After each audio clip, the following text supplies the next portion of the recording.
Our Canadian canola industry has been struggling. They're facing international tariffs, severe drought in the Western Prairies, and now there's a new threat on the horizon.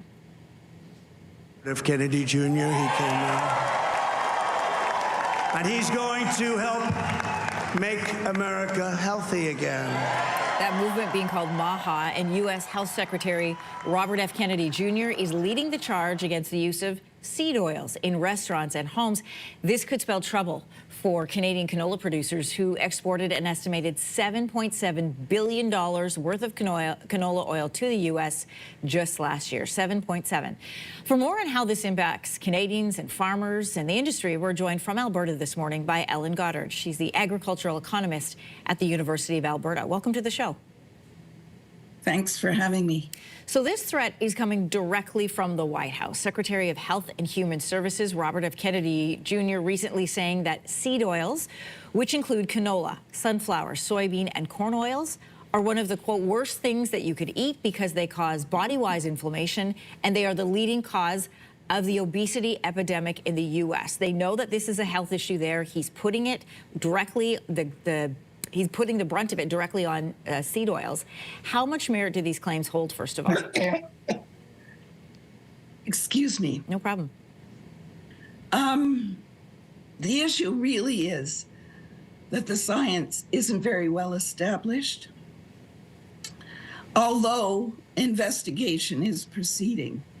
And when you have one of the big U.S. health agencies make comments like this, it's like a megaphone to the world to get other agencies starting to look at this.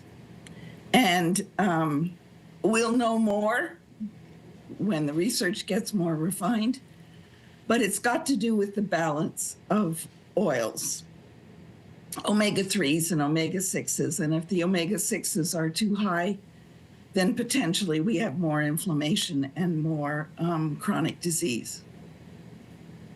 With 100% retaliatory Chinese tariffs already affecting producers of canola, how could Secretary Kennedy's calls to replace seed oils further harm farmers in this industry? Most of what we export to the U.S., which is our biggest market, is in the form of oils. But this is just one of the problems the industry is facing at the moment. So, for example, there's a number of crushing plants that were planned to be built in Canada, and about 3 of them have been put on hold because of regulatory uncertainty, because of the possibility that there's going to be a reduced demand for oils to be used as biofuels, because we don't actually know how those policies are going to work out. And now, potentially because of a pullback in the use of canola oil. Ellen, what concerns do you have, and what are you hearing from farmers in the industry? It's huge. The uncertainty at the moment is breaking them. And many farmers had to make choices earlier this year about what they were going to plant. Sometimes they even buy the seed in the fall before to make sure that they're going to get what they want. But if they didn't, then they were pulling back and switching to wheat instead of canola. But we make about $13 million a year just at the farm level in terms of farm cash receipts for canola. And it's a big loss to farmers if they have to switch to another crop and work out different ways of selling their crop, and et cetera, et cetera.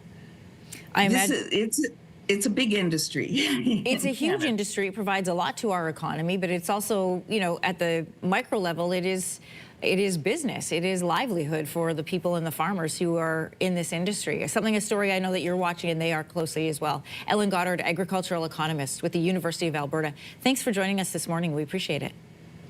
Thanks for having me. If you like that video, make sure to subscribe to the Your Morning YouTube feed, where you can find all kinds of new content posted every weekday morning.